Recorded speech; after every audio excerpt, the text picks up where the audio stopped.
Впрочем, гледаме ние дека уморот, вака ако се вратам назад и да го поврзам со повеќе работи, уморот многу често е поврзан токму со тие хормони, а и витаминот Д, го сметаме за хормон, да.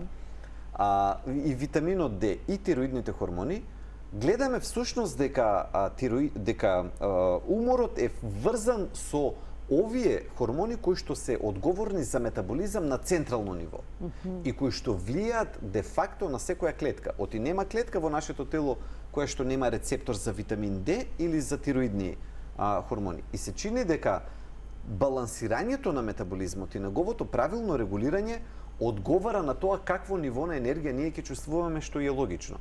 Или дополнително, покрај овие хормони, не е само до нив, и нивото, уморот општо ако зборуваме за него.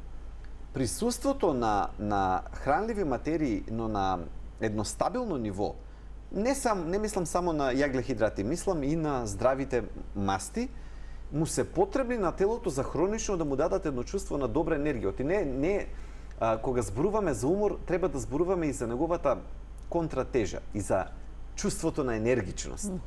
Оти не е само рамна линија, не е само отсуство на умор, туку треба да се чувствуваме со полн потенцијал со енергијата. Сега, од каде тоа потекнува?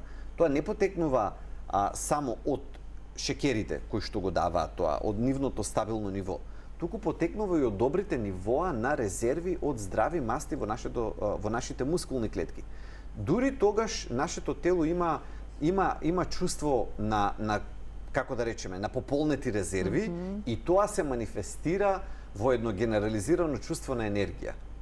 И сега вака кога ќе го објасниме дека витамин Д треба, дека тироидни хормони требаат, дека јаглехидрати требаат резерви и здрави масти и конечно со спиење, сваќаме зошто е комплексно прашањето на умор и зошто се појавува толку често.